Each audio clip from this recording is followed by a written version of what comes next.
اکیلا تن تنہا یکتا تمام جہانوں کا اکیلا خالق اور مالک رازق داتا مدبر الامر ہے۔ ان گنت لا تعداد بے حد و حساب درود و سلام امام الانبیاء امام النبیین سید الاولین و سید الآخرین شفیع الموحدین شافی محشر ساقی کوثر فاطمہ کے باپ آمینہ کے لال سیدی جناب محمد رسول اللہ صلی اللہ تعالیٰ علیہ وآلہ وسلم کی ذات اعلیٰ و بالا کے لیے اللہ تعالیٰ لاکھوں کروڑوں رحمتیں فرمائے صحابہ کرام پر، تابعین نظام پر، تبع تابعین، ائمہ دین، محدثین پر، جن کی محنتوں، کوششوں اور قربانیوں کے نتیجے میں یہ دین صحیح ہم تک پہنچا ہے۔ محترم سامعین و سامعات، آج انشاءاللہ اس جمعہ کے اندر رسول اللہ صلی اللہ علیہ وآلہ وسلم کو جو ایک معجزہ عطا کیا گیا تھا، نبی علیہ السلام کے ساتھ جو معجزہ ہوا جس کو اسراء و معراج کہا جاتا ہے، اس کے بارے تفصیلاً گفتگو کرتے ہیں۔ سب سے پہلے نمبر پر یہ واضح کرنا ضروری ہے کہ کیسے ہوا۔ بعض لوگ کہتے ہیں یہ جو اسراء و معراج واقعہ ہے یہ خواب میں آپ کو دکھایا گیا، کشف تھا، الہام تھا، نبی علیہ السلام جسم سمیت آسمانوں کی سیر کرنے نہیں گئے تھے۔ تو یہ بات غلط ہے، قرآن و حدیث کے بالکل خلاف ہے۔ نبی علیہ السلام کو جو اسراء اور معراج ہوا تھا وہ روح اور بدن سمیت ہوا تھا۔ آپ کی روح اور آپ کا جسم دونوں شامل تھے، جسم سمیت آپ کو ساتوں آسمانوں کی سیر کروائی گئی، سدرۃ المنتہا، اور اسی طرح یہاں مکہ سے بیت المقدس کا سفر، یہ ساری کی سیر جسم اور روح سمیت ہوئی تھی، نہ کہ یہ الہام تھا، نہ خواب تھا، نہ کشف تھا۔ یہ کب ہوا اس کے بارے بہت زیادہ اختلاف ہے۔ اتنی بات ضرور ہے کہ مکی زندگی کے اخیر کے اندر ہوا۔ نبی علیہ السلام بڑے غمگین تھے۔ رسول اللہ صلی اللہ علیہ وسلم کی اہلیہ خدیجہ الکبریٰ رضی اللہ تعالی عنہا وفات پا گئی۔ اسی طریقے سے نبی علیہ السلام کے دفاع کرنے والے آپ کے چچا ابو طالب وہ بھی فوت ہو گئے۔ کلمہ تو نہیں پڑھا لیکن آپ کا دفاع بہت کیا کرتے تھے کہ اگر محمد کو کسی نے ہاتھ لگانا ہے مجھ ابو طالب کی لاش کے اوپر سے گزرنا پڑے گا۔ وہ اتنا زیادہ دفاع کیا کرتے تھے۔ دعوتی لحاظ سے جو آپ کی بہت زیادہ مدد کرنے والا تھا ابو طالب وہ بھی فوت ہو گیا، اور اسی طریقے سے آپ کی غمگسار آپ کی تابع دار بیوی خدیجہ الکبریٰ رضی اللہ تعالی عنہا وہ بھی فوت ہو گئی، دونوں ایک سال کے اندر فوت ہوئے۔ تو نبی علیہ السلام بڑے غمگین رہتے تھے۔ اس کے بعد اللہ تعالیٰ نے رسول اللہ صلی اللہ علیہ وسلم کو اسراء اور معراج کروایا۔ تو اس کے بارے بہت اختلاف ہے، تاریخ تو کیا مہینوں کے بارے میں اختلاف ہے۔ بعض روایات کے اندر آتا ہے کہ رسول اللہ صلی اللہ علیہ وسلم کو یہ جو اسراء و معراج کروایا گیا یہ محرم الحرام کے مہینے میں ہوا۔ بعض روایات میں آتا ہے ربیع الاول کے مہینے میں ہوا۔ بعض روایات میں آتا ہے رجب المرجب کے مہینے میں ہوا جو یہ چل رہا ہے، اور بعض روایات کے اندر آتا ہے رمضان کے مہینے میں ہوا۔ ہمارے ہاں جو یہ مشہور ہے 27 رجب کو معراج ہوا ہے، اس مناسبت سے عبادتیں کی جاتی ہیں، رات جاگا جاتا ہے، اگلے دن روزہ رکھا جاتا ہے۔ یہ شرعاً ٹھیک نہیں ہے، کیونکہ اگر اس دن کی ہماری عبادت کے ساتھ اس دن کا ہماری عبادت کے ساتھ کوئی تعلق ہوتا تو یہ اختلاف نہ رہتا بلکہ اس کی وضاحت ہو جاتی۔ جیسے رسول اللہ صلی اللہ علیہ وسلم نے فرمایا چاند کی 13، 14، 15 تاریخ کو روزہ رکھا کرو، اس کا بڑا ثواب ہے، آپ نے ترغیب دلائی ہے، اس کے بارے کوئی اختلاف نہیں ہے، ہمیں پتہ ہے۔ اسی طرح جیسا کہ نبی علیہ السلام نے فرمایا ہے رمضان المبارک کے روزے رکھنے ہیں، رمضان کا مہینہ کب شروع ہوتا ہے کب ختم ہوتا ہے ہمیں پتہ چل جاتا ہے، کوئی اختلاف نہیں ہے۔ لیلۃ القدر کب ہے؟ 5 راتوں میں سے ایک رات لازمی ہے، 21، 23، 25، 27 اور 29۔ رمضان کی ان 5 راتوں میں سے ایک رات لازمی لیلۃ القدر ہے۔ ہمیں پتہ ہے اس کی اہمیت ہے، اس کی عبادت عام دنوں کی عبادت سے بہت زیادہ افضل ہے، اس کے اندر کوئی اختلاف نہیں ہے۔ رجب کے مہینے کی عبادت کا، رجب کے مہینے یعنی رجب جس دن رسول اللہ صلی اللہ علیہ وسلم کو معراج ہوا ہے اس دن کا کوئی فضیلت، کوئی شان، کوئی مقام، کوئی اہمیت ہوتی تو اس دن کے اندر بھی کوئی اختلاف نہ ہوتا بلکہ وضاحت آ جاتی۔ اس سے علماء یہ نقطہ اخذ کرتے ہیں کہ رجب کے مہینے کی کوئی خاص عبادت رسول اللہ صلی اللہ علیہ وسلم نے نہیں فرمائی۔ اگر کوئی خاص عبادت ہوتی اس دن میں اختلاف نہ ہوتا، ہمیں پتہ ہوتا فلاں مہینے کو رسول اللہ صلی اللہ علیہ وسلم کو اسراء و معراج ہوا ہے، فلاں تاریخ کو اللہ کے نبی علیہ السلام کو اسراء و معراج ہوا ہے۔ اور اسی طریقے سے نبی علیہ السلام نے اسراء و معراج کے واقعہ کے بعد کتنی آپ کی زندگی ہے، کبھی آپ نے یہ نہیں فرمایا کہ اس دن مجھے اسراء و معراج ہوا ہے، اس دن تم نے یہ کام کرنا ہے، فلاں نیکی کرنی ہے، راتوں کو جاگنا ہے، اگلے دن روزہ رکھنا ہے۔ کسی حدیث کے اندر یہ بات رسول اللہ صلی اللہ علیہ وسلم سے ثابت شدہ نہیں ملتی۔ تو بہرحال یہ 4 مہینے ہیں جن کے بارے آیا ہے کہ ان مہینوں میں سے کسی کے اندر کیا ہوا ہے، رسول اللہ صلی اللہ علیہ وسلم کا اسراء و معراج ہوا ہے۔ ایک محرم ہے، ربیع الاول ہے، رجب ہے اور رمضان ہے۔ تو سب سے پہلی بات یہ جو نام ہے اسراء و معراج، پورا نام اس کا یہ ہے۔ اسراء زمینی سیر کو کہا جاتا ہے، جیسا کہ نبی علیہ السلام نے مکے سے بیت المقدس تک کی۔ معراج عرج سے ہے، عروج سے ہے، جس کا معنی بلندی ہوتا ہے۔ تو بیت المقدس سے اوپر تک کا سفر، 7 آسمانوں کی سیر، سدرۃ المنتہا، بیت المعمور، یہ سارا سفر اس کو معراج کہا جاتا ہے۔ یہ 2 لفظ ہے، ایک اسراء ہے، ایک معراج ہے۔ اسراء سے مراد زمینی سفر ہے، زمینی سیر ہے، جو کہ مکہ سے شام تک ہوئی، فلسطین کے بیت المقدس مسجد اقصیٰ تک ہوئی، اور پھر مسجد اقصیٰ سے 7 آسمانوں کا سفر، اس کو معراج کہا جاتا ہے۔ تو کیسے ابتدا ہوئی؟ سنن ترمذی کے اندر حدیث آتی ہے، 3131 نمبر روایت ہے۔ رسول اللہ صلی اللہ علیہ وسلم فرماتے ہیں، میں ام ہانی کے گھر سویا ہوا تھا۔ ام ہانی سیدنا علی المرتضیٰ رضی اللہ تعالیٰ عنہ کی ہمشیرہ ہیں، ان کی بہن ہیں۔ آپ ان کے گھر کے اندر سوئے ہوئے تھے۔ کہتے ہیں نبی علیہ السلام فرماتے ہیں، اچانک چھت پھٹی، چھت کو کھولا گیا، 2 فرشتے میرے پاس آئے اور انہوں نے مجھ کو اٹھا لیا، مجھ کو اٹھا کر بیت اللہ کے اندر لے گئے۔ بیت اللہ میں جو حتیم ہے، بیت اللہ کے ساتھ ہم دیکھیں چھوٹی سی گول دائرے والی جو دیوار ہے، اس کو حتیم کہا جاتا ہے، وہ بیت اللہ کا حصہ تھا۔ ابراہیم علیہ السلام نے جو بیت اللہ بنایا تھا وہ حتیم تک تھا، لیکن جب قریش مکہ نے دوبارہ اس کی تعمیر کی، ان کے پاس اتنے اخراجات نہیں تھے، پیسے نہیں تھے، تو انہوں نے بیت اللہ کو تھوڑا سا چھوٹا کر دیا، ایک گول نما بند کمرہ بنا دیا۔ تو حتیم بھی بیت اللہ کا اندر والا حصہ ہے۔ تو حتیم کے اندر رسول اللہ صلی اللہ علیہ وسلم فرماتے ہیں، مجھ کو لٹا دیا گیا، میں لیٹ گیا۔ پھر کیا ہوا کہ میرے حلق سے میری ناف تک میرے سینے کو چیرا گیا، سینے کو چیرنے کے بعد میرے دل کو نکالا گیا، اور ایک تشت دیکھا، اس کے اندر ایمان اور حکمت تھی، میرے دل کو اس ایمان اور حکمت والے تشت کے ساتھ دھویا گیا، اور پھر میرے دل کو واپس ڈال دیا گیا اور سی دیا گیا۔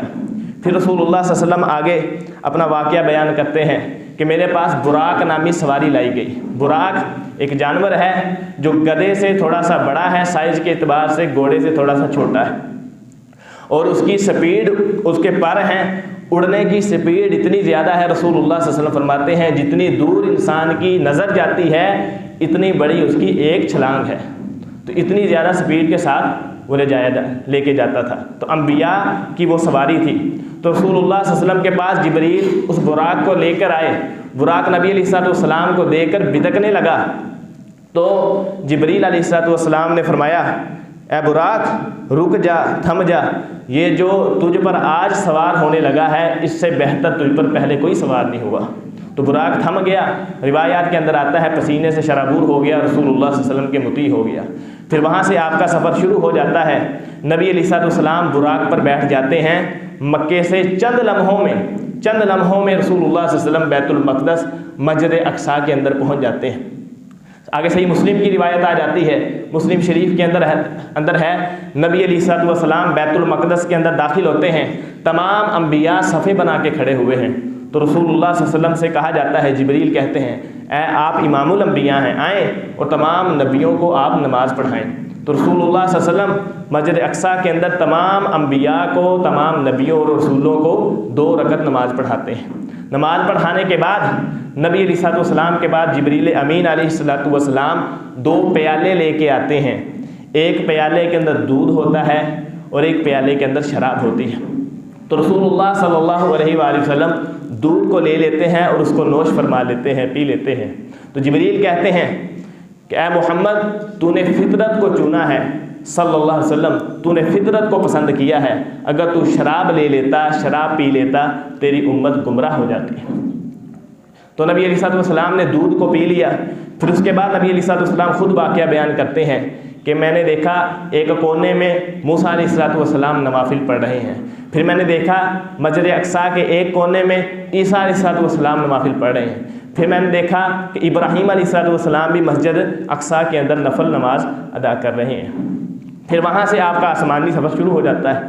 جبریل کہتے ہیں کہ یہ ایک شخص کھڑا ہوتا ہے، بڑا روبدار ہوتا ہے۔ جبریل کہتے ہیں اس سے ملیے، اس کا نام مالک ہے، یہ داروغہ جہنم ہے، اے محمد ان کو آپ سلام کیجئے صلی اللہ علیہ وسلم۔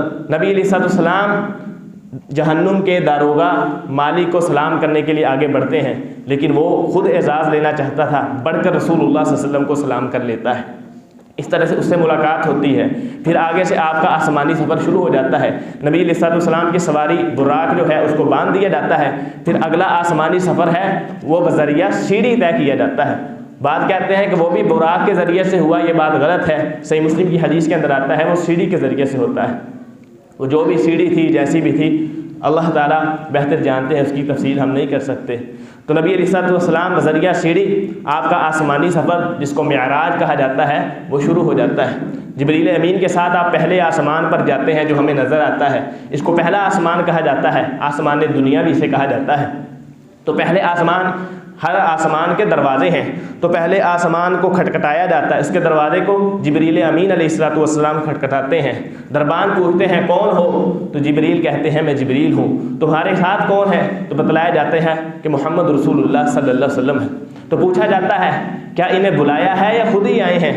تو کہا جاتا ہے نہیں، اللہ تعالیٰ نے انہیں بلایا ہے۔ تو دروازہ کھول دیا جاتا ہے، تو دربان آپ کا استقبال کرتے ہیں، اہلا و سہلا و مرحبا کہتے ہیں۔ پہلے آسمان پر آپ دیکھتے ہیں کہ ایک شخص بیٹھا ہوا ہے، اس کے دائیں طرف بھی بہت ساری مخلوق ہے اور بائیں طرف بھی بہت سارے آدمی بیٹھے ہوئے ہیں، اور دائیں دیکھتا ہے تو رو پڑتا ہے، بائیں دیکھتے ہیں، دائیں دیکھتے ہیں تو ہنس پڑتے ہیں، خوش ہو جاتے ہیں، بائیں طرف دیکھتے ہیں، بائیں طرف جو لوگ بیٹھے ہیں ان کو دیکھ کر رو پڑتے ہیں۔ تو جبریل پوچھتے ہیں محمد جانتے ہو یہ کون ہے؟ کہا نہیں میں نہیں جانتا یہ کون ہے۔ تو جبریل بتاتے ہیں محمد رسول اللہ صلی اللہ علیہ وسلم، یہ آپ کے ابا جان آدم علیہ السلام ہیں، آپ انہیں سلام کیجئے۔ نبی علیہ السلام سلام کرتے ہیں۔ آدم علیہ السلام بڑی محبت کے ساتھ، بڑے پیار کے ساتھ کہتے ہیں اے میرے بیٹے تیرا کیا حال ہے؟ تو بہترین نبی ہے، تو اللہ کا نبی اور رسول ہے۔ تو یہ پوچھا جاتا ہے، نبی علیہ السلام جناب جبریل امین علیہ السلام سے پوچھتے ہیں کہ یہ جو دائیں اور بائیں طرف آپ دیکھ کر دائیں طرف دیکھتے ہیں ہنس پڑتے ہیں، بائیں طرف دیکھتے ہیں رو پڑتے ہیں، یہ کیا معاملہ ہے اور کیا ماجرا ہے؟ تو جبریل بتاتے ہیں یہ جو دائیں طرف ہیں یہ آدم علیہ السلام کی اولاد میں سے وہ آدمی ہے جو جنت کے اندر گئے ہیں، جن کے اعمال نیک ہیں، اللہ تعالیٰ کی بات کو ماننے والے ہیں، انبیاء کی بات کو ماننے والے ہیں، اور یہ جو بائیں طرف ہیں یہ گناہ گار لوگ ہیں جو جہنم کے اندر گئے ہیں۔ اس لیے جب دائیں دیکھتے ہیں تو ہنس پڑتے ہیں، جب بائیں دیکھتے ہیں تو رو پڑتے ہیں۔ تو دوسری روایت مسند احمد کے اندر ہے، اس کے اندر فرمایا نبی علیہ السلام فرماتے ہیں کہ جب میں نے آدم علیہ السلام کے دونوں سائڈ پر آدمی دیکھے تو جو دائیں طرف تھے وہ بہت تھوڑے تھے، جو بائیں طرف تھے وہ بہت زیادہ تھے۔ تو آدم علیہ السلام سے ملاقات ہوتی ہے، پھر دوسرے آسمان کی طرف چل پڑتے ہیں۔ دوسرے آسمان کا جبریل امین علیہ السلام دروازہ کھٹکھٹاتے ہیں، پوچھا جاتا ہے کون ہے؟ تو پھر وہی جواب دیتے ہیں میں جبریل ہوں۔ آپ کے ساتھ کون ہے؟ کہا جاتا ہے کہ محمد رسول اللہ صلی اللہ علیہ وسلم ہے۔ انہیں بلایا گیا ہے یا خود آئے ہیں؟ نہیں، اللہ تعالیٰ نے بلایا ہے۔ دروازہ کھول دیا جاتا ہے، جو آسمان کے دربان ہوتے ہیں وہ استقبال کرتے ہیں، اہلا و سہلا و مرحبا کہتے ہیں۔ دوسرے آسمان پر رسول اللہ صلی اللہ علیہ وسلم کی ملاقات جناب عیسیٰ علیہ السلام سے ہوتی ہے، ملاقات ہوتی ہے، وہ بھی آپ کو خوشخبری سناتے ہیں، اے میرے خوبصورت بھائی، اے اللہ کے نبی اور رسول، ایسے کر کے آپ کی تعریف کرتے ہیں، آپ سے ملاقات ہوتی ہے۔ پھر تیسرے آسمان کی طرف چل پڑتے ہیں، تیسرے آسمان پہ اسی طرح دروازہ کھٹکھٹایا جاتا ہے۔ تیسرے آسمان پر دو نبیوں سے ملاقات ہوتی ہے، یحییٰ اور یوسف علیہ السلام، دو نبیوں کے ساتھ رسول اللہ صلی اللہ علیہ وسلم کی ملاقات ہوتی ہے۔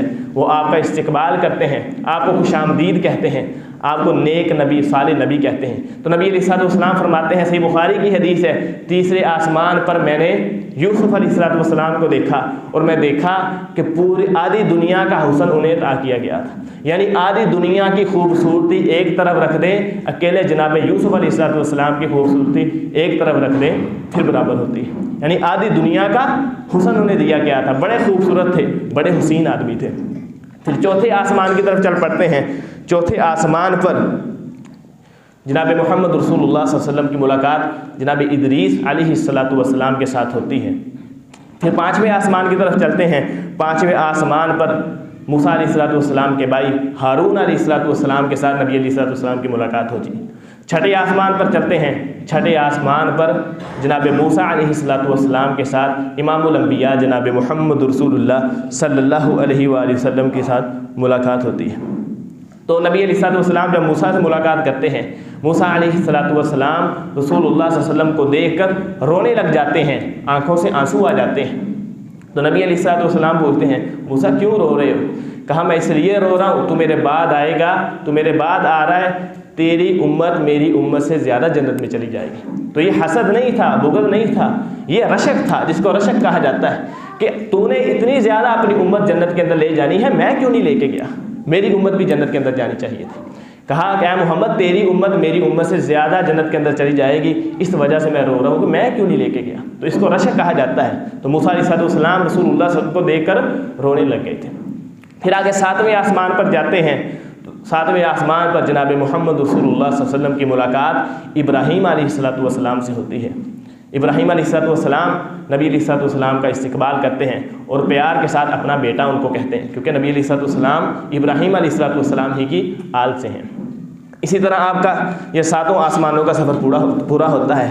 اس کے بعد بیت المعمور والا معاملہ آ جاتا ہے۔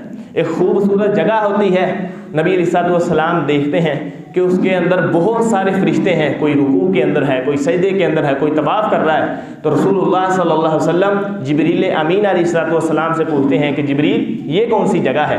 تو جبریل امین علیہ السلام فرماتے ہیں، صحیح بخاری کے اندر 3207 نمبر حدیث ہے، جبریل امین علیہ السلام فرماتے ہیں کہ یہ بیت المعمور ہے، یہ ساتوں آسمانوں کے اوپر ہے اور اس کے سیدھ پر بالکل نیچے بیت اللہ ہے۔ بیت اللہ کے بالکل اوپر، ساتوں آسمانوں کے اوپر بیت المعمور ہے۔ جیسے زمین پر ہم مسلمان، ہم مومن لوگ بیت اللہ کا طواف کرتے ہیں، عبادت کرتے ہیں، اسی طرح ساتوں آسمانوں کے اوپر بیت اللہ کے بالکل اوپر بیت المعمور ہے، اس کے اندر طواف، اس کے اندر عبادت فرشتے کرتے ہیں۔ تو جبریل امین علیہ السلام فرماتے ہیں، یہ بھی صحیح بخاری کے اندر ہی ہے کہ بیت المعمور کے اندر روزانہ 70,000 فرشتے اللہ تعالیٰ کی عبادت کرتے ہیں۔ 70,000 فرشتے روزانہ بیت المعمور کے اندر اللہ تعالیٰ کی فرشتے عبادت کرتے ہیں، جس کی باری ایک مرتبہ آ جاتی ہے، قیامت تک دوبارہ اس کی باری نہیں آتی۔ اس سے یہ بھی پتہ چلتا ہے فرشتوں کی تعداد کتنی زیادہ ہے۔ تو بیت المعمور کے اندر رسول اللہ صلی اللہ علیہ وسلم سے فرشتوں کے ساتھ ملاقات ہوتی ہے۔ پھر اس کے بعد نبی علیہ السلام فرماتے ہیں، سدرۃ المنتہا میرے لیے ظاہر کر دیا جاتا ہے۔ سدرۃ المنتہا، سدرہ بیری کو کہا جاتا ہے، منتہا آخری انتہا جس کے اندر ہو جاتی ہے۔ تو اس کے اوپر نہ کوئی فرشتہ جاتا ہے، نہ جبریل امین علیہ السلام گئے اور نہ ہی رسول اللہ صلی اللہ علیہ وسلم اس سے اوپر گئے۔ تو آخری وہ بیری ہے۔ تو رسول اللہ صلی اللہ علیہ وسلم اسی بیری کے بارے فرماتے ہیں، صحیح بخاری کے اندر آتا ہے، سدرۃ المنتہا یہ بہت بڑی بیری تھی، اس کے پتے اتنے بڑے بڑے تھے جیسے ہاتھی کے کان ہوتے ہیں۔ ہاتھی کے کان کتنا بڑا ہوتا ہے، تو اس کا ایک پتا ہاتھی کے کان جیسا تھا۔ تو رسول اللہ صلی اللہ علیہ وسلم اس کے بیر کے بارے فرماتے ہیں، جیسے مقام حجر کے بڑے بڑے مٹکے ہیں، مقام حجر کے جیسے بڑے بڑے مٹکے ہیں، ویسے سدرۃ المنتہا کے اوپر جو بیر لگے تھے اس کا سائز ہے۔ سدرۃ المنتہا پر اس بیری پر جو بیر لگے ہیں، بیر لگے میں نے دیکھے، وہ مقام حجر کے مٹکوں کی طرح تھے، یعنی بڑے بڑے بیر لگے ہوئے تھے۔ تو رسول اللہ صلی اللہ علیہ وسلم فرماتے ہیں، یہ بھی صحیح بخاری کے اندر ہے، کہ سدرۃ المنتہا کی جڑ میں، اس بیری کی جڑ کے ساتھ 4 نہریں بہہ رہی تھی، 4 نہریں۔ تو میں نے پوچھا جبریل یہ کیا ہے؟ تو جبریل نے بتایا یہ 4 نہریں ہیں، 2 پوشیدہ ہیں، 2 ظاہر ہیں۔ پوشیدہ سے مراد صرف جنت کے اندر ہے، صرف یہاں ہے، ظاہر سے مراد یہاں بھی ہے اور دنیا میں بھی، زمین میں بھی ان کا پانی جاتا ہے۔ تو دو نہریں جو پوشیدہ ہیں جو صرف جنت کے اندر ہیں، ایک کا نام سیحان ہے، دوسری کا نام جیحان ہے، اور جو دو نہریں ظاہر ہیں جن کا پانی زمین کے اندر بھی ہے، زمین میں بھی وہ نہریں موجود ہیں، وہ نیل اور فرات ہیں۔ فرات اور نیل رسول اللہ صلی اللہ علیہ وسلم کی دوسری حدیث کے اندر ہے، نبی علیہ السلام نے فرمایا یہ دونوں جنت کی نہریں ہیں، یہ دونوں دریا جنت کے دریا ہیں۔ تو یہ آپ نے ساری نہریں دیکھی۔ پھر اس کے بعد سدرۃ المنتہا کے بالکل قریب جنت المأویٰ ایک جگہ ہے، وہ بھی رسول اللہ صلی اللہ علیہ وسلم نے دیکھی، جس کا قرآن مجید کے اندر اللہ تعالیٰ نے تذکرہ کیا ہے، عندہا جنت المأویٰ، کہ سدرۃ المنتہا کے قریب جنت المأویٰ ہے۔ وہاں پر رسول اللہ صلی اللہ علیہ وسلم نے جبریل کو دوسری مرتبہ اس کی اصلی حالت میں دیکھا، دوسری مرتبہ، ایک مرتبہ پہلے دیکھا تھا، دوسری مرتبہ جبریل امین علیہ السلام کو اس کی اصلی حالت میں دیکھا۔ تو جبریل امین علیہ السلام کو نبی علیہ السلام نے دیکھا کہ بہت بڑے تھے، 500 سے زیادہ اس کے پر تھے، تو ایک پر وہ پوری دنیا کو ڈھانپ سکتا تھا، اتنا بڑا اس کا پر تھا۔ تو دوسری مرتبہ جنت المأویٰ میں رسول اللہ صلی اللہ علیہ وسلم نے جبریل امین علیہ السلام کو دیکھا، اور اسی جگہ پر جناب محمد رسول اللہ صلی اللہ علیہ وسلم کی ملاقات اللہ تعالیٰ کے ساتھ ہوتی ہے بذریعہ وحی، نہ کہ آپ نے دیکھا ہے، نہ کہ آپ نے کلام کیا ہے۔ بعض لوگ کہتے ہیں کہ نبی علیہ السلام پھر اوپر عرش تک گئے، اس کی کوئی دلیل نہیں ہے، بلکہ غلط ہے، قرآن مجید کی ان آیات کے خلاف ہے۔ اللہ تعالیٰ کے پاس عرش تک نہیں گئے، سدرۃ المنتہا سے اوپر کوئی جا ہی نہیں سکتا۔ اس کا معنی یہ ہے ایسی بیری جس پر انتہا ہے، نہ کوئی فرشتہ جا سکتا ہے، نہ کوئی مخلوق جا سکتی۔ اور نبی علیہ السلام نے اللہ تعالیٰ کو دیکھا بھی نہیں ہے۔ بعض لوگ کہتے ہیں قرآن مجید میں سورہ نجم میں ہی ہے، فَكَانَ قَابَ قَوْسَيْنِ أَدْنَىٰ او ادنا، نبی علیہ السلام اللہ تعالیٰ کے قریب ہو گئے، 2 کوس، حتیٰ کہ اس سے بھی زیادہ۔ پھر الفاظ نہیں ہے ہمارے پاس کیا ہوا، یعنی یہ تصور دینے کی کوشش کرتے ہیں اللہ اور نبی علیہ السلام ایک ہو گئے، نعوذ باللہ، گلے مل گئے، اللہ تعالیٰ نبی علیہ السلام کے اندر آ گئے۔ یہ وحدت الحلول والے، حلول کا عقیدہ رکھنے والے یہ بیان کرتے ہیں کہ اللہ تعالیٰ نبی علیہ السلام کو اللہ تعالیٰ نے عرش پر بلایا، پھر گلے ملے، اور ایسا گلے ملے اللہ تعالیٰ نبی علیہ السلام کے اندر ہی داخل ہو گیا، نعوذ باللہ من ذالک۔ یہ غلط بات ہے، نبی علیہ السلام عرش تک نہیں گئے، اور رسول اللہ صلی اللہ علیہ وسلم کی واضح حدیث ہے، صحیح بخاری میں، صحیح مسلم کے اندر ہے، معراج کے واقعہ کے بعد ابو ذر غفاری رضی اللہ تعالیٰ عنہ فرماتے ہیں میں نے اللہ کے حبیب صلی اللہ علیہ وسلم سے پوچھا کہ اے اللہ کے حبیب جناب محمد رسول اللہ صلی اللہ علیہ وسلم، جب آپ کو معراج ہوئی تھی کیا آپ نے اللہ تعالیٰ کو دیکھا ہے؟ تو نبی علیہ السلام نے فرمایا نور انا اراہ، اللہ تو نور ہے، میں کیسے اللہ تعالیٰ کو دیکھ سکتا ہوں۔ سیدہ عائشہ رضی اللہ تعالیٰ عنہ کے شاگرد مسروق تابعی ہیں اور ان کے غلام بھی ہیں، بڑا دین کا کام کیا ہے، بہت زہد و تقویٰ والے تھے، کئی ہزار احادیث کے راوی ہیں مسروق رحمہ اللہ تعالیٰ، سیدہ عائشہ رضی اللہ تعالیٰ عنہ کے شاگرد ہیں۔ انہوں نے سیدہ عائشہ رضی اللہ تعالیٰ عنہ سے پوچھا کیا معراج کی رات نبی علیہ السلام نے اللہ تعالیٰ کو دیکھا ہے؟ عائشہ رضی اللہ تعالیٰ عنہ نے فرمایا کہ تیرے اس سوال نے میرے رونگٹے کھڑے کر دیے۔ تو عائشہ رضی اللہ تعالیٰ عنہ آگے فرماتی ہیں، یہ بھی صحیح بخاری کے اندر ہے کہ جس شخص نے یہ کہا کہ محمد رسول اللہ صلی اللہ علیہ وسلم نے اللہ تعالیٰ کو دیکھا ہے، اس نے اللہ اور جناب محمد رسول اللہ صلی اللہ علیہ وسلم پر جھوٹ باندھا ہے۔ پھر مسروق نے کہا کہ یہ جو قرآن کریم کے اندر ہے فَكَانَ قَابَ قَوْسَيْنِ أَوْ أَدْنَىٰ، کہ وہ دونوں ایک دوسرے کے بہت زیادہ قریب ہو گئے، تو اس کا کیا معنی ہے؟ تو عائشہ رضی اللہ تعالیٰ عنہا نے فرمایا کہ یہ سوال میں نے محمد رسول اللہ صلی اللہ علیہ وسلم سے بھی کیا تھا، اللہ کے حبیب صلی اللہ علیہ وسلم نے فرمایا اس سے مراد میں اور جبریل ہوں، کہ دونوں بہت قریب ہو گئے۔ یعنی جنت المأویٰ میں جب نبی علیہ السلام نے جبریل امین کو اس کی اصلی حالت میں دیکھا تو وہ دونوں بہت زیادہ قریب ہو گئے، فَكَانَ قَابَ قَوْسَيْنِ، 2 کوسیں قریب ہو گئے، او ادنا، اس سے بھی زیادہ قریب ہو گئے۔ اس سے مراد اللہ کے حبیب صلی اللہ علیہ وسلم ہیں اور دوسرے جبریل امین ہیں۔ یہ مراد نہیں ہے کہ ایک طرف اللہ کے حبیب ہیں دوسری طرف اللہ تعالیٰ ہے۔ تو آگے پھر عائشہ صدیقہ رضی اللہ تعالی عنہا نے آیت پڑھی لا تدرک الابصار وهو يدرك الابصار، دنیا کی کوئی آنکھ ایسی نہیں ہے۔ اللہ تعالیٰ کا تو نے قرآن نہیں پڑھا مسروق کہ اللہ تعالیٰ کیا فرماتے ہیں؟ لا تدرک الابصار وهو يدرك الابصار، کوئی آنکھ ایسی نہیں ہے جو اللہ کو دیکھ سکے۔ اس کے اندر انبیاء بھی آتے ہیں، اس کے اندر اولیاء بھی آتے ہیں، اس کے اندر صلحاء بھی آتے ہیں، اس کے اندر علماء بھی آتے ہیں۔ کوئی آنکھ ایسی نہیں ہے جس نے اللہ تعالیٰ کو دیکھا ہو۔ وهو يدرك الابصار، ہاں اللہ تعالیٰ سب کو دیکھنے والا ہے۔ کوئی آنکھ ایسی نہیں جس نے اللہ تعالیٰ کا ادراک کیا ہو، اللہ کی آنکھ نے ہر کسی کا ادراک کیا ہوا۔ تو ان دونوں روایات سے، دونوں صحیح روایتیں ہیں، پتہ چلتا ہے کہ نبی علیہ السلام نے اللہ تعالیٰ کو نہیں دیکھا۔ پھر وہاں پر نبی علیہ السلام کے جنت المأوا میں اللہ تعالیٰ سے ملاقات ہوئی بذریعہ وحی۔ قرآن مجید کے اندر اللہ تعالیٰ کہتے ہیں فَأَوْحَى إِلَىٰ عَبْدِهِ مَا أَوْحَىٰ، اللہ تعالیٰ نے اپنے بندے پر وحی کی، تو وہ کہاں تھی؟ جنت المأوا میں تھی۔ تو وحی 3 چیزوں کی ہوئی۔ رسول اللہ صلی اللہ علیہ وسلم فرماتے ہیں معراج کی رات مجھے 3 چیزیں دی گئی۔ سب سے پہلے نمبر پر 50 نمازیں، 50 نمازیں مجھے محمد رسول اللہ صلی اللہ علیہ وسلم کو دی گئی کہ آپ کی امت پر فرض ہے وہ دن اور رات 24 گھنٹوں کے اندر 50 نمازیں پڑھیں۔ دوسری چیز جو رسول اللہ صلی اللہ علیہ وسلم کو دی گئی، آقا انعامدار صلی اللہ علیہ وسلم فرماتے ہیں سورۃ البقرہ کی آخری 2 آیات ہیں، سورۃ البقرہ کی آخری 2 آیات یہ بھی مجھے معراج کی رات اللہ تعالیٰ نے جنت المأوا میں دی۔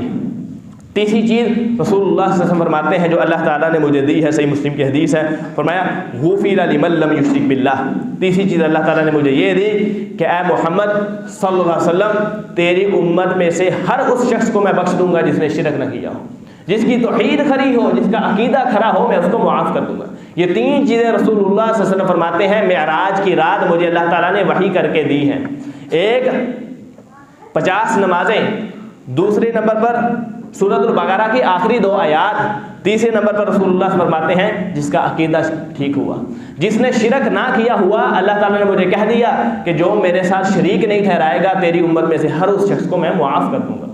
جہنم میں چلا بھی گیا عذاب ہوگا، گناہ جڑ جائیں گے، جہنم سے نکل کر اس کو میں جنت کے اندر داخل کر دوں گا۔ شرط کیا ہے؟ عقیدہ ٹھیک ہو، عقیدے کے اندر ولولامہ نہ ہو، عقیدے کے اندر ٹیڑھ نہ ہو، کجی نہ ہو، خامی نہ ہو، عقیدہ لوہے کی طرح مضبوط ہو۔ فقد استمسک بالعروۃ الوثقی، جیسے ایک مضبوط کڑا ہوتا ہے، جو شخص مضبوط کڑے کی طرح اپنا عقیدہ لے کے آئے گا، شرک نہ ہوگا، جتنے بھی گناہ ہوں گے جہنم میں بے شک چلا جائے گا، لیکن ایک وقت آئے گا میں اللہ اس کو جہنم سے نکال کر جنت دے دوں گا۔ تو یہ 3 چیزیں رسول اللہ صلی اللہ علیہ وسلم فرماتے ہیں مجھے وہاں دی گئی۔ پھر نبی علیہ السلام نے فرمایا کہ مجھے جنت اور جہنم کا مشاہدہ کروایا گیا، میں نے جنت اور جہنم کو دیکھا، دونوں چیزیں مجھے دکھائی گئی۔ نبی علیہ السلام فرماتے ہیں میں نے جنت دیکھی، جنت کے اندر ایک خوبصورت گھر تھا، اس کے اندر سے بڑی خوبصورت خوشبو آ رہی تھی۔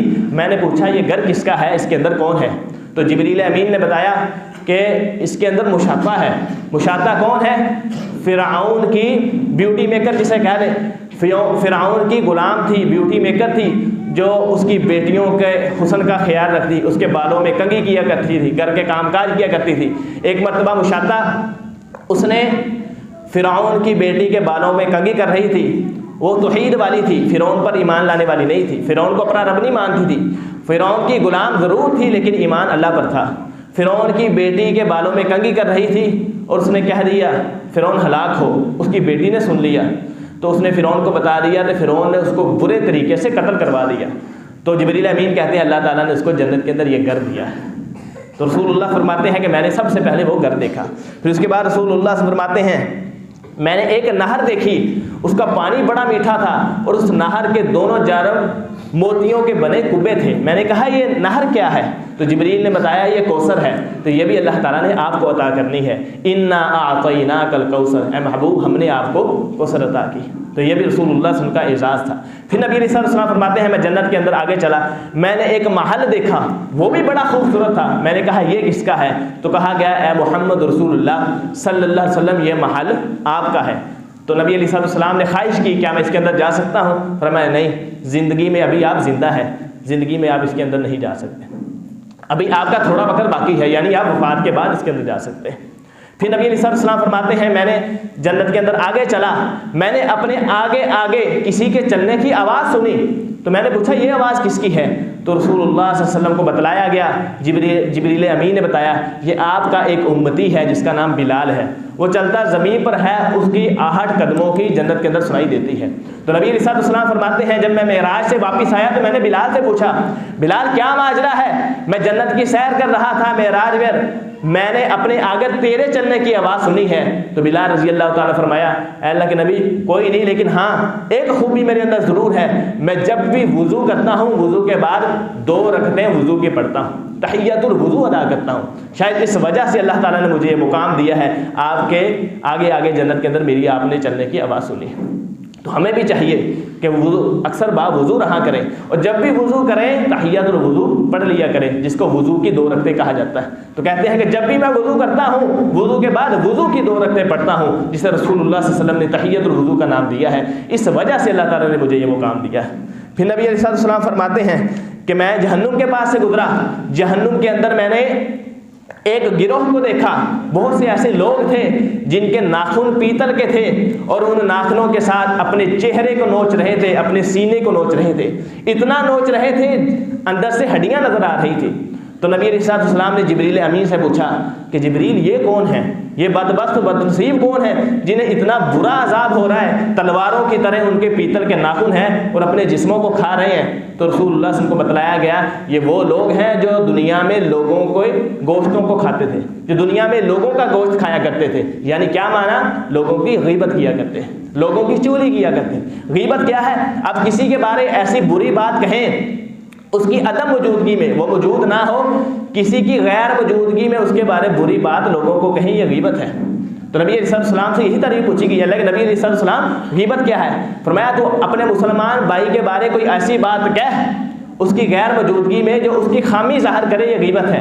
فرمایا اللہ کے نبی علیہ السلام اس کے اندر بات موجود ہو پھر بھی غیبت ہے، اس کے اندر وہ کام موجود ہو پھر بھی غیبت ہے؟ فرمایا ہاں تبھی تو غیبت ہے، اگر اس کے اندر نہیں ہے پھر تو یہ بہتان ہو جائے گا۔ تو کسی مسلمان کی پیٹھ پیچھے بات کرنا، اس کی برائی بیان کرنا، یہ ہمارے ہاں بہت عام ہو چکا ہے۔ اللہ تعالیٰ نے قرآن مجید میں کہا ہے وَلَا يَغْتَبْ بَعْضُكُمْ بَعْضًا أَيُحِبُّ أَحَدُكُمْ أَن يَأْكُلَ لَحْمَ أَخِيهِ مَيْتًا فَكَرِهْتُمُوهُ، کوئی کسی کی غیبت نہ کرے۔ سورۃ الحجرات میں اللہ تعالیٰ فرماتے ہیں کسی مسلمان کو یہ زیبا نہیں دیتا وہ دوسرے مسلمان بھائی کی غیبت کرے۔ جو غیبت کرتا ہے أَيُحِبُّ أَحَدُكُمْ أَن يَأْكُلَ لَحْمَ أَخِيهِ مَيْتًا فَكَرِهْتُمُوهُ، جو غیبت کرتا ہے گویا کہ وہ ایسا شخص ہے اپنے مردہ انسان بھائی کا گوشت کھاتا ہے۔ غیبت کرنا اس سے بھی برا ہے۔ نبی علیہ السلام جا رہے، صحابہ کرام رضوان اللہ مجمعین کے ساتھ موجود ہیں، آپ نے ایک مرا ہوا بکری کا بچہ دیکھا۔ فرمایا نبی علیہ السلام نے کہ کیا تم میں سے کوئی شخص ہے جو اس کو کھانا پسند کرے گا؟ صحابہ نے کہا ہے اللہ کے نبی علیہ السلام کون پسند کرے گا اسے کھائے، مرا ہوا ہے اور گندی بدبو آ رہی ہے۔ تو رسول اللہ صلی اللہ علیہ وسلم نے فرمایا غیبت کرنا اس سے بھی زیادہ برا ہے۔ ایک مرتبہ اللہ کے حبیب صلی اللہ علیہ وسلم نے صحابہ سے پوچھا اے میں صحابہ بتاؤ مفلس آدمی کون ہے؟ تو صحابہ نے کہا اے اللہ کے نبی علیہ السلام جس کے پاس، صحیح بخاری کی حدیث ہے، جس کے پاس مال نہ ہو، دولت نہ ہو، کوٹھی بنگلے مکانات نہ ہو، جس کے پاس یعنی زندگی گزارنے کے لیے بھی اسباب صحیح نہ ہو، صبح کی روٹی کھائی ہے شام کے لیے کچھ نہیں ہے، غریب آدمی مفلس ہے۔ فرمایا نہیں، میری امت کا مفلس آدمی وہ ہے جو قیامت والے دن آئے گا، اس کے نامہ اعمال میں نیکیاں ہوں گی، نمازیں ہوں گی، روزے ہوں گے، صدقات ہوں گے، زکوٰۃ ہوگی، خیرات ہوگی، ہر نیکی کا کام کیا ہوگا، لیکن کسی کی غیبت کی ہوگی، کسی کی چغلی کی ہوگی، اللہ تعالیٰ اس کی نیکیاں اٹھا کر ان لوگوں کو دے دیں گے جن کی غیبتیں کی ہوں گی، جن کی چغلیاں کی ہوں گی، جن کو ظلمن مارا ہوگا، پھر نیکیاں اس کی ختم ہو جائیں گی، ان کے گناہ اس پر ڈال دیے جائیں گے اور اس کو جہنم کے اندر پھینک دیا جائے گا۔ یہ میری امت کا مفلس ترین آدمی۔ تو ہمیں اپنی زبان کی حفاظت کرنی چاہیے، غیبت سے بچنا چاہیے۔ غیبت کبیرہ گناہ ہے، غیبت انسان کو جہنم کے اندر لے جانے والا ہے، غیبت انسان کو جہنم سے، جنت سے دور کر دینے والا عمل ہے۔ تو نبی علیہ السلام کو دیکھا کہ پیتل کے ساتھ اپنے چہروں اور سینوں کو لوگ نوچ رہے تھے اور جہنم کے اندر وہ موجود تھے، انہیں بڑا دردناک عذاب ہو رہا تھا۔ فرمایا یہ وہ لوگ ہیں جو لوگوں کی غیبتیں کیا کرتے تھے۔ اللہ تعالی ہم سب کو غیبت سے بچائے۔ اس طرح رسول اللہ فرماتے ہیں میں نے جہنم کے اندر ایک شخص دیکھا، اس کو بہت برا عذاب دیا جا رہا تھا۔ میں نے پوچھا جبریل یہ کون ہے؟ فرمایا قوم سمود کی طرف اللہ تعالیٰ کی نشانی آئی تھی جسے اونٹنی کہا جاتا ہے، ناقۃ اللہ۔ اللہ تعالیٰ نے قوم سمود پر ان کے معجزہ، انہوں نے معجزے کا مطالبہ کیا، اللہ تعالیٰ نے بطور نشانی اونٹنی عطا کی تھی۔ یہ وہ شخص ہے، اس نے اس اونٹنی کو قتل کیا تھا، اللہ کی نشانی کو اس نے قتل کیا تھا جو صالح علیہ السلام کی قوم سمود کے پاس آئی تھی۔ اللہ تعالیٰ نے اس کو جہنم کے اندر پھینک دیا ہے اور برا ترین عذاب ہو رہا ہے۔ پھر رسول اللہ فرماتے ہیں میں نے جہنم کے اندر ایسے لوگ دیکھے جن کے منہوں کو، جن کے ہونٹوں کو جہنم کی کینچیوں سے کاٹا جا رہا تھا، جہنم کی کینچیوں سے ان کے ہونٹوں کو کاٹا جا رہا تھا۔ تو رسول اللہ صلی اللہ علیہ وسلم نے پوچھا یہ بدبخت کون ہے، ان کے ہونٹوں کو کاٹا جا رہا ہے، ان کی زبانوں کو کاٹا جا رہا ہے؟ فرمایا یہ وہ لوگ ہیں جو لوگوں کو نیکی کا حکم دیتے تھے لیکن خود عمل نہیں کرتے تھے۔ اس کے اندر خطباء بھی آتے ہیں، علماء بھی آتے ہیں، اور عام لوگ، نیکی کی دعوت دینا ہر بندے پر فرض ہے، اور اس لیے ہمیں چاہیے جو بھی کام لوگوں کو کرنے کا کہیں خود بھی اس پر عمل کریں۔ لوگوں کو نیکی کا حکم دیں، ہمیں بھی اس پر عمل کرنا چاہیے۔ لوگوں کو برائی سے روکیں، ہمیں بھی اس برائی سے باز رہنا چاہیے۔ تو رسول اللہ صلی اللہ علیہ وسلم فرماتے ہیں پھر میرا جنت اور جہنم کے مشاہدے کے بعد میری واپسی ہوئی، واپسی پر میں 7ویں آسمان پر آیا، ابراہیم علیہ السلام نے مجھے روک لیا، کہا محمد رکیے صلی اللہ علیہ وسلم، فرمایا اے محمد مجھ ابراہیم کا اپنی امت کو سلام کہنا اور انہیں کہنا کہ جنت کی مٹی بڑی زرخیز ہے، اس کا پانی بڑا میٹھا ہے، لیکن اس کے اندر کاشتکاری کی ضرورت ہے۔ جنت کے اندر کاشتکاری ایسے ہوتی ہے جو شخص یہ پڑھتا ہے سبحان اللہ والحمد للہ ولا الہ الا اللہ واللہ اکبر، اس کے لیے جنت کے اندر گھر بھی بنا دیے جاتے ہیں، اس کے لیے جنت کے اندر پودے بھی لگ جاتے ہیں۔ جنت کے اندر کاشتکاری، فرمایا جنت کی زمین چٹیل ہے لیکن ہے بڑی زرخیز، اس کا پانی بڑا میٹھا ہے، اس کے اندر کاشتکاری ان لفظوں کے ساتھ ہوتی ہے۔ اپنی امت کو یہ کہنا کہ یہ لفظیں پڑھا کریں۔ تو ہمیں چاہیے اس دعا کو، ابراہیم علیہ السلام نے یہ جو دعا سکھلائی ہے اور رسول اللہ صلی اللہ علیہ وسلم نے بھی کئی احادیث میں اس کا تذکرہ کیا ہے، سبحان اللہ والحمد للہ ولا الہ الا اللہ واللہ اکبر پڑھیں۔ پھر نبی علیہ السلام 6 آسمان پر آئے، موسیٰ علیہ السلام نے روک لیا۔ موسیٰ علیہ السلام کہنے لگے کیا حکم ملا ہے؟ کہا اللہ تعالیٰ نے یہ 3 باتیں جو تھی وہ بتلا دی کہ اللہ تعالیٰ نے 50 نمازیں مجھ پر میری امت کو دی ہیں۔ تو موسیٰ علیہ السلام نے کہا کیا تم اس پہ راضی ہو گئے؟ 50 نمازیں تیری امت نہیں پڑھ سکے گی، مجھے لوگوں کے ساتھ یعنی میں ان کے اندر رہا ہوں، مجھے پتا ہے میری امت پر، میرے امتیوں پر اللہ تعالیٰ نے 2 نمازیں فرض کی تھی، یہودیوں پر، بنی اسرائیلیوں پر انہوں نے 2 نمازوں کی حفاظت نہیں کی، تیری امت 50 نمازوں کی کیسے حفاظت کرے گی؟ مجھے پتا ہے یہ نہیں کر سکیں گے، جائیں آپ واپس۔ نبی علیہ السلام واپس جاتے ہیں، اللہ تعالیٰ 5 کم کر دیتے ہیں، 45 ہو جاتی ہیں، اسی طرح 5 کرتے 5 رہ جاتی ہیں۔ تو پھر موسیٰ علیہ السلام پھر کہتے ہیں ابھی جائیں 5 سے اور کم کروا لائیں، تو رسول اللہ صلی اللہ علیہ وسلم نے فرمایا نہیں، اب مجھے جاتے ہوئے شرم آتی ہے۔ پھر اللہ تعالیٰ نے ایک اور اعزاز ہمیں عطا کر دیا، اے میرے محمد صلی اللہ علیہ وسلم آپ کی امت ما یبدل القول لدی، آپ کی امت 5 نمازیں ہی پڑھ لے، میں اللہ تعالیٰ 50 نمازوں کا ثواب دے دوں گا۔ تو یہ ہمارے لیے بڑا اعزاز ہے، جو شخص 5 نمازوں کی حفاظت کرتا ہے، صحیح بخاری کی حدیث ہے، اس کو 50 نمازوں کا ہی ثواب ملتا ہے۔ نبی علیہ السلام واپس آ جاتے ہیں بیت المقدس کے اندر، بیت المقدس سے بیت اللہ پھر براق کے ذریعے آپ کو واپس چھوڑ دیا جاتا ہے اور آپ مکے کے اندر واپس آ جاتے ہیں۔ اگلے دن آپ لوگوں کو بتلاتے ہیں سارا ماجرا کہ رات کے کچھ حصے میں نے یہ سفر کیا ہے، لیکن لوگ آپ کی بات کو نہیں مانتے۔ روایات کے اندر آتا ہے بعض نئے مسلمان ہوئے تھے، نبی علیہ السلام کی اس بات کو سن کر وہ اسلام سے پھر گئے، کافر ہو گئے۔ لوگوں نے کہا یہ ابو بکر اس کا بڑا دوست بنا پھرتا ہے، آج اسے بھی اسلام سے خارج کرواتے ہیں، اس کا بھی محمد سے جو دوستی ہے صلی اللہ علیہ وسلم وہ توڑ دیتے ہیں۔ لوگ قریش مکہ جناب ابو بکر صدیق رضی اللہ تعالیٰ عنہ کے پاس آئے، کہا ابو بکر بتاؤ، کوئی شخص یہ کہے کہ میں رات کے کچھ حصے میں مکہ سے بیت المقدس گیا، جو کہ کئی مہینوں کا سفر ہے، اور پھر 7 آسمانوں پر گیا، پہلا آسمان، دوسرا، 7 آسمانوں کی سیر کی، بیت المعمور، سدرۃ المنتہا، جنت دیکھی، جہنم دیکھی، رات کے کچھ حصے میں، کیا یہ ممکن ہے؟ ابو بکر صدیق نے کہا نہیں یہ ممکن نہیں ہے۔ تو کہا کہ تمہارا اس کے بارے کیا خیال ہے؟ کہا جو شخص ایسا دعویٰ کرتا ہے کائنات کا سب سے بڑا جھوٹا آدمی ہے۔ کہا اگر یہی بات تیرا نبی، تیرا دوست محمد صلی اللہ علیہ وسلم کہے، فرمایا اگر انہوں نے کہی ہے تو یہ کائنات کا سب سے بڑا سچ ہے۔ تو ابو بکر صدیق رضی اللہ تعالیٰ عنہ نے تصدیق کی، پھر اس کے بعد آپ کا نام صدیق پڑ گیا۔ اللہ تعالیٰ سے دعا کرتے ہیں جو کچھ سنا ہے آپ کو سنایا ہے، اللہ تعالیٰ ہم کو اس بات پر عمل کرنے کی توفیق عطا فرمائے۔ اقول قولی ھذا استغفر اللہ لی ولکم ولسائر المسلمین۔